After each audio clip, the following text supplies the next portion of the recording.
आप सभी का मेरे YouTube channel Bamaniya biology and news पर हार्दिक स्वागत और अभिनंदन। हम बात कर रहे थे जैव प्रौद्योगिकी के बारे में। इस पार्ट से बनने वाले और इम्पोर्टेंट सवाल, हमने कल बात की थी रेस्ट्रिक्शन एंडोन्यूक्लियस एंजाइम के द्वारा डीएनए के टुकड़े किए जाते हैं, और जो डीएनए के टुकड़े किए जाते हैं उसके बाद इस डीएनए को आकार के आधार पर एक टेक्निक है उसके द्वारा अलग किया जाता है, जिसे जेल इलेक्ट्रोफोरेसिस कहा जाता है। जेल विद्युत कण संचलन तकनीक। इस तकनीक के आधार पर डीएनए के जो टुकड़े हैं इनको साइज के आधार पर अलग अलग किया जाता है। तो इस तकनीक से संबंधित एक दो क्वेश्चन है जो बोर्ड एग्जाम की दृष्टि से इम्पोर्टेंट है। तो इसमें ये जो जेल है, जेल के रूप में एगारोज पदार्थ काम में लिया जाता है। एगारोज जेल है वो एगारोज काम में लिया जाता है, और ये जो एगारोज है यह बहुत ही इम्पोर्टेंट पदार्थ है, और यह प्राकृतिक बहुलक है, प्रकृति में पाया जाने वाला बहुलक, नेचुरल पॉलीमर है एगारोज। और यह जो एगारोज है यह जो लाल शैवाल होते हैं, लाल शैवालों से प्राप्त किया जाता है। परीक्षा में सवाल आ जाए एगारोज है वो किससे प्राप्त किया जाता है? लाल शैवालों से प्राप्त किया जाता है। और ये जो लाल शैवाल है इनको समुद्री घास या समुद्री खरपतवार कहा जाता है। समुद्री घास या समुद्री खरपतवार कहा जाता है। तो इस तरह से एगारोज है वो बहुत ही इंपॉर्टेंट पदार्थ है। इसमें से डीएनए के जो टुकड़े होते हैं वो छन कर जाते हैं, इसलिए इसको आणविक छलनी भी कहा जाता है। इसलिए इसको आणविक छलनी भी कहा जाता है। इसके बाद में क्या होगा, एगारोज के ऊपर जब डीएनए के टुकड़े आकार के आधार पर पृथक हो जाते हैं तो इसको देखने के लिए एक अभिरंजन पदार्थ काम में लेते हैं, वो भी बहुत ही ज़्यादा इम्पोर्टेंट है। अभिरंजन जो पदार्थ है उसका नाम है इथिडियम ब्रोमाइड। क्या नाम है उसका? Ethidium bromide.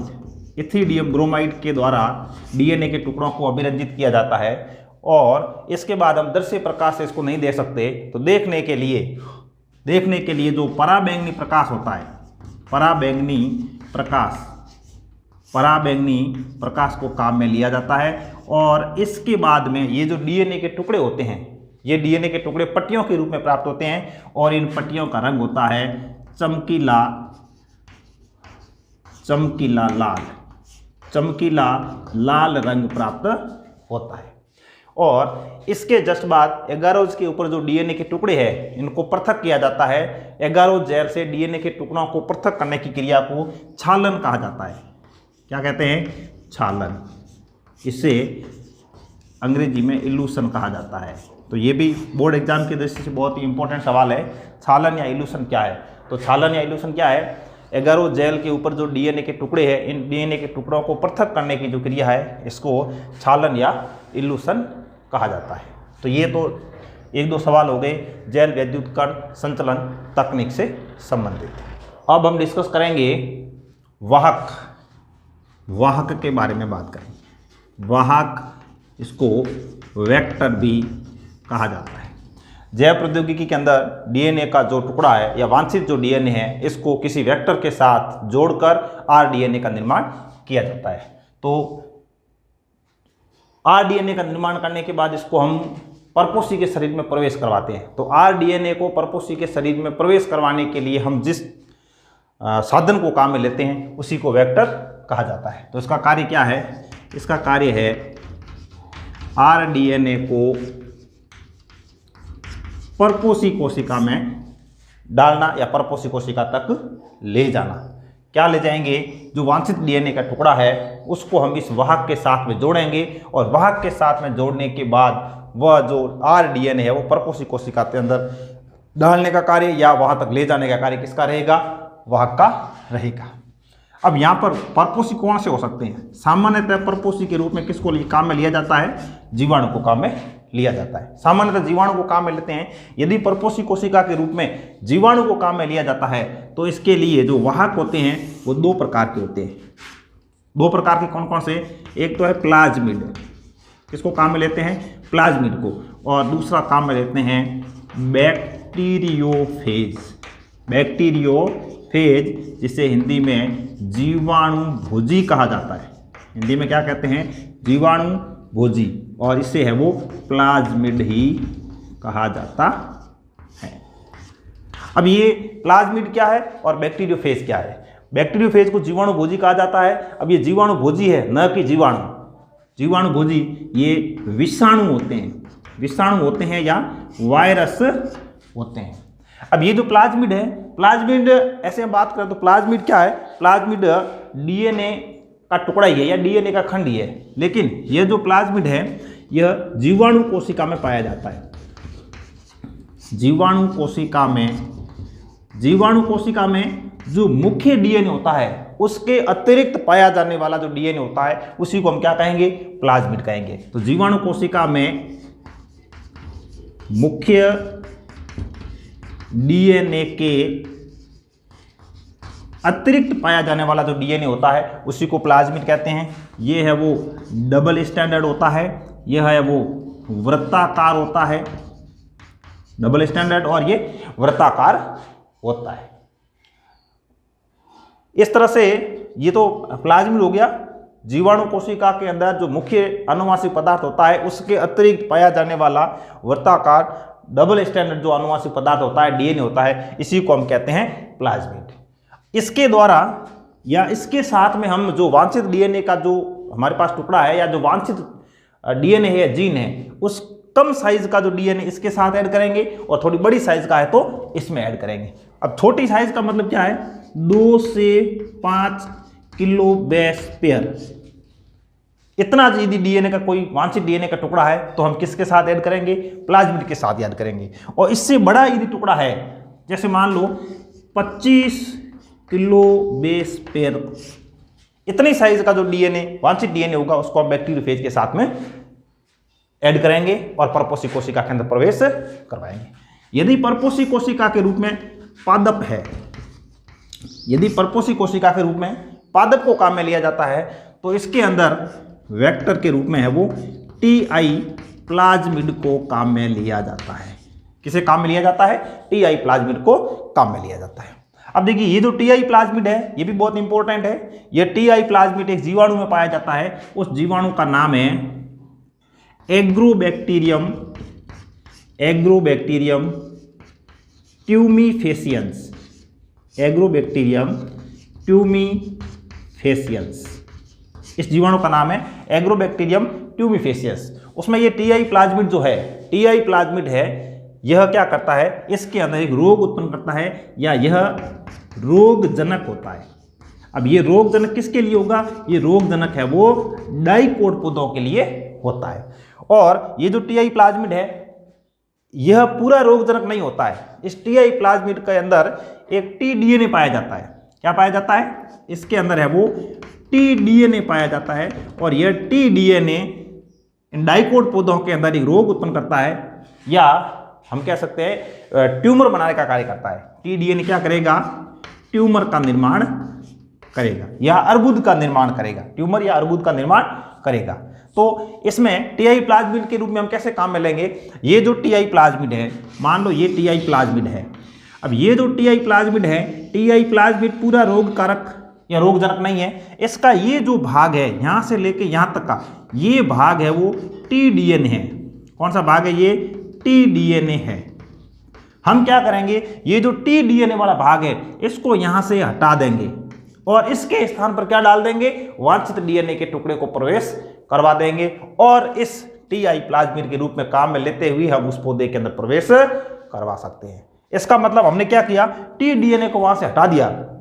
टीडीएनए को हम जैसे ही वहां से हटाएंगे, अब इस डीएनए के अंदर अर्बुद निर्माण का या रोग कारक का गुण समाप्त हो जाएगा। हमने यहाँ पर जो वांछित जीन डाला है, वांछित डीएनए डाला है, वह आगे उस पौधे के अंदर क्या करेगा, ग्रोथ करेगा। इसी तरह से यदि परपोषी कोशिका के रूप में जंतु को काम में लिया जाता है तो जंतुओं के अंदर वेक्टर के रूप में पष्ट विषाणु को काम में लिया जाता है। जंतुओं के अंदर वाहक के रूप में किसका उपयोग किया जाता है, पश्च विषाणु का उपयोग किया जाता है, इसे रिट्रो वायरस भी कहा जाता है। रिट्रो वायरस को काम में लेते हैं। देखो मोटे तौर पे जीवाणु हैं तो वेक्टर के रूप में प्लाज्मिड और बैक्टीरियोफेज को काम में लेंगे। प्लाज्मिड क्या होते हैं? प्लाज्मिड है वो जीवाणु कोशिका के अंदर मुख्य आनुवांशिक पदार्थ या मुख्य डीएनए के अतिरिक्त पाया जाने वाला डीएनए होता है, उसी को हम क्या कहते हैं? प्लाज्मिड कहते हैं। लेडरबर्ग नामक वैज्ञानिक ने इसकी खोज की थी और छोटे आकार का जो वांछित जीन है वो इसके अंदर प्रवेश करवाया जाएगा। और जीवाणु भोजी क्या है? ये विषाणु है, न कि जीवाणु। जीवाणु भोजी विषाणु होते हैं और इसमें इससे थोड़ा बड़े आकार का जो वांछित जीन है उसका टुकड़ा इसमें प्रवेश करवाया जाएगा। और यदि परपोषी के रूप में पादप कोशिका को काम में लिया जाता है तो हम टीआई प्लाज्मिड को काम में लेते हैं। अब ये टीआई प्लाज्मिड किसमें पाया जाता है? एग्रोबैक्टीरिया ट्यूमिफेसियंस एक जीवाणु है, एग्रोबैक्टीरियम ट्यूमिफेसियंस, उसके अंदर यह पाया जाता है। और यह डाइकोट या द्विबीजपत्री पौधों के अंदर रोगजनक के रूप में कार्य करता है। और इनके द्वारा रोगजनक के रूप में इन पौधों के अंदर एक रोग उत्पन्न किया जाता है। इस रोग में ट्यूमर या गांठ का निर्माण होता है और इसको क्राउन गोल ट्यूमर रोग भी कहा जाता है। टीआई प्लाज्मिड का पूरा प्लाज्मिड रोगजनक नहीं है। टीआई प्लाज्मिड का टी डीएनए वाला ये जो भाग है यह इसमें रोग उत्पन्न करता है। तो हम क्या करेंगे? जो रोग उत्पन्न करने वाला डीएनए का टुकड़ा है इस टुकड़े को यहाँ से हटा देंगे, इसके स्थान पर वांछित जीन को डाल देंगे और आगे हम परपोषी कोशिका के अंदर डाल देंगे। अब ये यदि जंतु कोशिका को परपोषी के रूप में काम में लेते हैं तो इसमें वाहक के रूप में पश्च विषाणु को काम में लिया जाता है। और ये जो पश्च विषाणु है ये जंतुओं के अंदर कैंसर रोग उत्पन्न करता है, मतलब यह भी है वो ट्यूमर का निर्माण करता है। तो हम क्या करेंगे? पश्च विषाणु के अंदर जो भाग या इस पश्च विषाणु के अंदर जो आनुवांशिक पदार्थ हैं उसमें से उस भाग को वहां से हटा देंगे जो कैंसर नामक रोग उत्पन्न करता है। इस तरह से हम पश्च विषाणु को अहानिकारक करें या इसका हानिकारक भाग यहां से हटा दें तो हम इसको है वो वेक्टर के रूप में काम में ले सकते हैं। वाहक के गुण, मतलब वाहक के क्या क्या गुण होने चाहिए? तो इसमें 2-3 गुण है इसके इंपॉर्टेंट। सबसे पहले हम बात करें तो उसमें जो हम वेक्टर के रूप में काम में ले रहे हैं, जैसे प्लाज्मिड हो, बैक्टीरियोफेज हो, रिट्रोवायरस हो, टीआई प्लाज्मिड हो, जो भी हम काम में लेंगे उसमें सबसे पहले उसका लक्षण होना चाहिए कि उसमें प्रतिकृतियन स्थल होना चाहिए, जिसको हम कहते हैं ओराई स्थल होना चाहिए। हम बाहर से जो वांछित जीन उसमें प्रवेश करवा रहे हैं उसके अंदर प्रतिकृति का गुण नहीं होता है, इसलिए हम ऐसे प्लाज्मिड को काम में लेते हैं जिसमें ऑलरेडी ओराई पाया जाता है, मतलब प्रतिकृति यहां से क्या होगी? स्टार्ट होगी। तो यहां पर प्रतिकृति शुरू होती है। तो यह पॉइंट या यह जो स्थल है वो उसके अंदर होना जरूरी है। मान लो नहीं होगा, यदि नहीं है तो क्या होगा? यदि नहीं है तो हमने भले ही बाहर से वांछित जीन उसमें प्रवेश करवा दिया उस वेक्टर के अंदर, लेकिन वह स्व प्रतिकृति नहीं रखता या उसकी प्रतिकृति नहीं होगी, उसकी कॉपी तैयार नहीं होगी। नंबर 2 नंबर, इसके अंदर ऐसे हम कहें कि वर्ण योग्य चिन्हक पाए जाते हैं। वर्ण योग्य चिन्हक, वर्ण योग्य चिन्हक, या इसको हम चयनात्मक जीन भी कह सकते हैं। क्या कह सकते हैं? चयनात्मक जीन भी कह सकते हैं। देखिए हमने एक वेक्टर के अंदर क्या प्रवेश करवा दिया? वांछित जीन। वांछित जीन को प्रवेश करवाने के बाद उस वेक्टर के अंदर कुछ ऐसे जीन होने चाहिए ताकि वो हमें ये बता सके या उसकी हमें सूचना दे सके कि वेक्टर ने जब परपोषी कोशिका में प्रवेश किया है तो करने के बाद प्रतिकृति शुरू हुई या नहीं हुई, उसकी कॉपी का निर्माण हो रहा है या नहीं हो रहा है, या हम ये कहें कि उसमें रूपांतरण हुआ या नहीं हुआ। यदि रूपांतरित हो जाता है तो हमें उसकी सूचना है वो ये जीन देते हैं। उदाहरण के लिए एक हम पढ़ते हैं PBR 322। PBR 322 क्या है? यह एक कृत्रिम रूप से तैयार किया गया प्लाज्मिड है। क्या है? कृत्रिम रूप से तैयार किया गया प्लाज्मिड है और इसके अंदर है वो 2 जीन पाई जाती है। 2 जीन, कौन सी? चयनात्मक जीन पाई जाती है। इसको हम ऐसे ये हमें सूचना देते हैं, इसलिए इसको हम मार्कर जीन भी कह सकते हैं। क्या कह सकते हैं, मार्कर जीन भी इसको कहा जा सकता है। इसमें दो जीन पाई जाती है, एक तो है एम्पिसिलिन प्रतिरोधी और नंबर 2 है टेट्रासाइक्लिन प्रतिरोधी। ये दो मार्कर जीन है वो उसके अंदर पाई जाती है, किसमें, PBR 322 के अंदर। और सामान्य पूंजी PBR 322 क्या है, तो कृत्रिम रूप से तैयार किया गया क्या है, प्लाज्मिड होता है। क्लियर है। तीसरा, नंबर 3, ये जो वेक्टर हम काम में ले रहे हैं, इस वेक्टर का एक और गुण होना चाहिए कि इसके ऊपर है वो पहचान स्थल होने चाहिए। क्या होने चाहिए, पहचान स्थल। पहचान स्थल को हम क्लोनिंग स्थल भी कहते हैं। पहचान स्थल को क्लोनिंग स्थल भी कहा जाता है। अब देखो, ये वे स्थल है जहां पर रेस्ट्रिक्शन एंडोन्यूक्लियेज एंजाइम क्रिया करेगा और इसको तोड़ने का कार्य करेगा। तो रेस्ट्रिक्शन एंडोन्यूक्लियेज एंजाइम है वो इस स्थल पर जुड़ता है और जोड़ने के बाद उस डीएनए को क्या करेगा, उसके टुकड़े करेगा।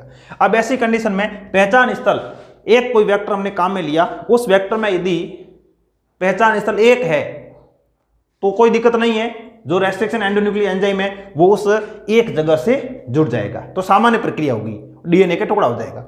और यदि एक से अधिक पहचान स्थल है तो रेस्ट्रिक्शन एंडोन्यूक्लियेज एंजाइम कहां जुड़े, इसके लिए थोड़ी प्रॉब्लम हो जाती है। जैसे मान लो 4 पहचान स्थल है तो रेस्ट्रिक्शन एंडोन्यूक्लियेज एंजाइम 1, 2, 3, 4 जगह जुड़ सकता है, तो ऐसी कंडीशन में थोड़ी जटिलता उत्पन्न हो जाती है।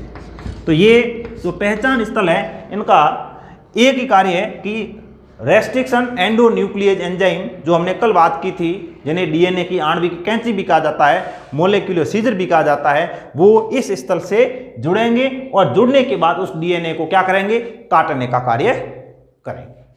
क्लियर। तो ये वेक्टर या वाहक के गुण हो गए।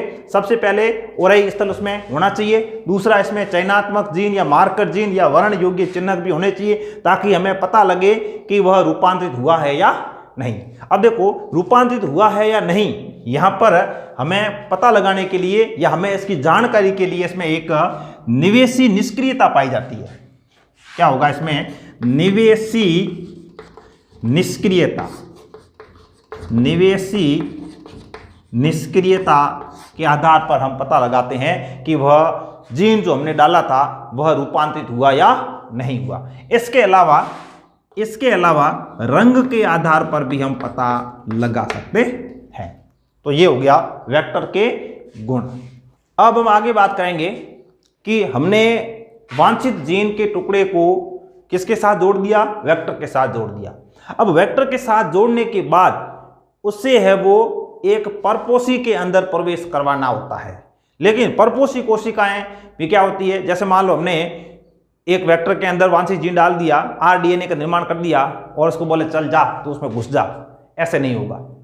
तो इसके लिए क्या होगा, परपोषी कोशिका उस वेक्टर को अंदर ग्रहण करवाए या वह है वो जो वेक्टर है वो उसके अंदर आसानी से प्रवेश करे। इसके लिए जो परपोषी कोशिका होती है उसको सक्षम बनाया जाता है। सक्षम परपोषी आतिथे, सक्षम परपोषी आतिथे। अब इसमें क्या होगा, जो ये परपोषी कोशिका है, परपोषी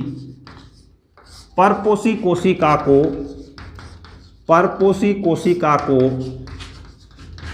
वेक्टर को ग्रहण करने के लिए सक्षम बनाया जाता है। अब सक्षम बनाने के लिए सामान्य सी बात है, सक्षम बनाने के लिए हम कोई टेक्निक काम में लेंगे, कुछ एक विधियां काम में लेंगे। अब इसमें देखो, पहली बात यहां ये आ जाती है कि सक्षम करना क्यों जरूरी है या वेक्टर उसके अंदर प्रवेश क्यों नहीं करता है। देखो, वेक्टर उसके अंदर प्रवेश क्यों नहीं करेगा, इसके लिए हम बात करें तो डीएनए जल रागी होता है। कैसा होता है, जल रागी होता है। लेकिन यदि हम कोशिका झिल्ली की बात करें तो यह कोशिका झिल्ली, इसके अंदर वसा आदि पाए जाते हैं, इसलिए कोशिका झिल्ली है वो जल विरागी होती है। कैसी होती है, जल विरागी होती है। इस वजह से यह जो डीएनए आसानी से कोशिका झिल्ली के अंदर प्रवेश नहीं करता है। इसके अलावा यदि हम बात करें कोशिका भित्ति पाई जाती है, मान लो कोशिका भित्ति हो तो वो तो वैसे ही मृत होती है, इसलिए जो वेक्टर जिसके अंदर वांछित जीन को हमने प्रवेश करवा दिया है वो उस परपोषी कोशिका के अंदर आसानी से प्रवेश नहीं करता। अब तो इसके लिए हम क्या कर सकते हैं, इसके लिए जो परपोषी कोशिका है इसको सर्वप्रथम कैल्शियम आयन के साथ में संसाधित किया जाता है। कुछ समय के लिए कैल्शियम आयन के साथ में इसको क्या करेंगे, संसाधित करेंगे। और इसके बाद इस परपोषी को बर्फ के ऊपर रखा जाता है, फिर इसको 42 डिग्री सेंटीग्रेड तापमान पर रखा जाता है। इसको हम कहते हैं ताप प्रघात। कोशिका को ताप प्रघातित किया जाता है या 42 डिग्री सेंटीग्रेड तापमान पर रखा जाता है। इसके बाद पुनः उस कोशिका को बर्फ के ऊपर रखा जाता है। यदि हम यह प्रोसेस अपनाते हैं तो इतना सब कुछ होने के बाद वह जो परपोषी कोशिका है वह वेक्टर को आसानी से अंदर प्रवेश करवा सकती है या वह वेक्टर को अंदर प्रवेश करवाने में सक्षम हो जाती है। लेकिन सब जगह यह विधि काम में नहीं आती है, कुछ अन्य विधियां भी है। इसमें सबसे पहले आती है सूक्ष्म अंतःक्षेपण। सूक्ष्म अंतःक्षेपण, इस विधि के अंदर हम क्या करेंगे, जो आरडीएनए है उसको सीधा जंतु कोशिका के अंदर डाल देते हैं। आरडीएनए को सीधा जंतु कोशिका में प्रवेश करवा दिया जाता है, सीधा ही सूक्ष्म अंतःक्षेपण। हम ये भी कह सकते हैं कि जो आरडीएनए है इस आरडीएनए को एक इंजेक्शन के अंदर भर के इंजेक्शन के द्वारा उस जंतु के शरीर के अंदर या कोशिका के अंदर डायरेक्ट प्रवेश करवा दिया जाता है, तो उस विधि को क्या कहेंगे, सूक्ष्म अंतःक्षेपण। इसके अलावा एक और विधि है जिसे जीन गन कहा जाता है। क्या कहते हैं, जीन गन। अब देखो इस विधि में क्या होगा, जीन गन का मतलब बंदूक, और जो आरडीएनए है आरडीएनए को हमने बंदूक की गोली की तरह मान लिया। वो क्या है, बंदूक की गोली। तो ये जो आरडीएनए है ये आरडीएनए बंदूक की गोली की तरह काम करता है और इसके चारों ओर एक धातु का लेप कर दिया जाता है। जैसे मान लो टंगस्टन है, सोना है, इन धातुओं क्या किया जाता है, लेप किया जाता है। और उसके बाद परपोषी कोशिका के ऊपर तीव्र वेग के द्वारा इसके ऊपर है वो बमबारी की जाती है। तीव्र वेग के द्वारा बमबारी की जाएगी, जिससे क्या होगा, जिससे ये आरडीएनए जो है ये उस परपोषी कोशिका के अंदर प्रवेश कर जाता है। इसके अलावा एक और विधि है, जैसे मान लो कोई ऐसा रोगजनक है और वह रोगजनक उस परपोषी को संक्रमित करने वाला होता है या करता है, तो हम क्या करेंगे, जो रोगजनक है उसमें से जो हानिकारक भाग है या जो रोग करने वाला पार्ट है उसको हम क्या करेंगे, अलग करेंगे और उसके स्थान पर हम क्या डाल देंगे, ये डाल देंगे आरडीएनए और उसको संक्रमित होने देंगे, ताकि वह जब परपोषी कोशिका संक्रमित होगी तो ऑटोमेटिक ये आरडीएनए उसके अंदर प्रवेश कर जाएगा। तो हम इसमें कह सकते हैं अहानिकारक रोगजनक द्वारा भी हम उस परपोषी कोशिका के अंदर आरडीएनए को या उस वेक्टर को प्रवेश करवा सकते हैं।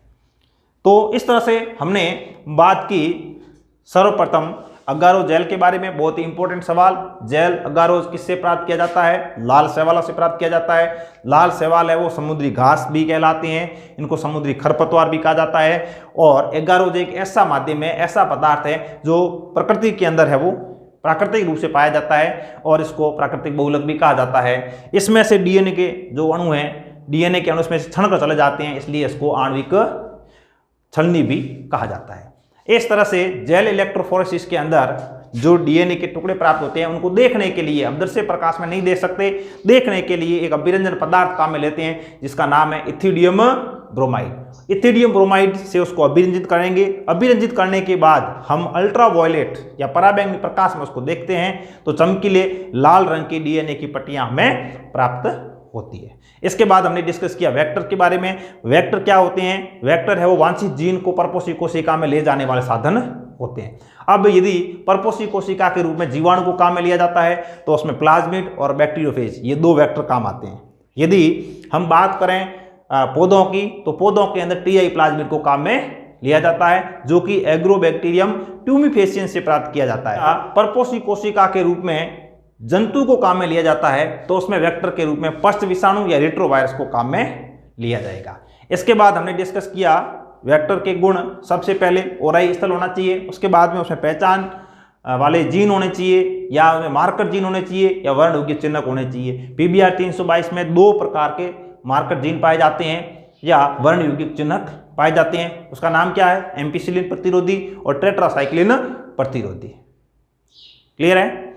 इसके बाद में हमने बात की कि कोई भी परपोषी कोशिका है उसके अंदर जब वेक्टर प्रवेश करेगा तो उसके लिए उस परपोषी कोशिका को थोड़ा सक्षम बनाया जाता है। सक्षम बनाने की विभिन्न विधि हमने काम में ली है। सबसे पहले कैल्शियम आयन से संसाधित करेंगे, फिर बर्फ पर रखेंगे, फिर ताप प्रभाव, उसके बाद फिर बर्फ। इस तरह से वह परपोषी कोशिका है वो सामान्यतः उस वेक्टर को ग्रहण करने के लिए सक्षम हो जाती है। कुछ अन्य विधियां भी है। सूक्ष्म अंतःक्षेपण, इसमें क्या होगा? आरडीएनए को एक इंजेक्शन में भरा और जंतु कोशिका के अंदर सीधा प्रवेश करवा देते हैं इंजेक्शन के द्वारा। जीन गन, इसमें क्या होगा? एक गन काम में लेते हैं और गन के अंदर जो गोली होगी वो किसकी होगी? आरडीएनए होगी। इसके ऊपर क्या करेंगे? एक धातु का लेप कर देंगे। धातु के रूप में टंगस्टन या सोने को काम में लिया जा सकता है। और ये जो गोली है जो कि आरडीएनए से बनी है या वेक्टर वाली जो गोली है, तीव्र गति से इसकी बमबारी की जाती है जिससे परपोषी कोशिका के अंदर आरडीएनए प्रवेश कर जाता है। इसके अलावा अहानिकारक रोगजनक, जो ऐसे रोगजनक जो क्या करेंगे? हानिकारक होते हैं या रोग उत्पन्न करते हैं तो उसको हम अहानिकारक कर लेंगे। उसमें से हानिकारक पार्ट को वहां से हटा देंगे और उसके बाद में जो वांछित जीन है हम वहां उसको प्रवेश करवाएंगे और उस परपोषी से संक्रमित होने देंगे, जिससे क्या होगा? आरडीएनए ऑलरेडी उस परपोषी कोशिका के अंदर प्रवेश कर जाएगा। आज की क्लास में बस इतना ही। धन्यवाद।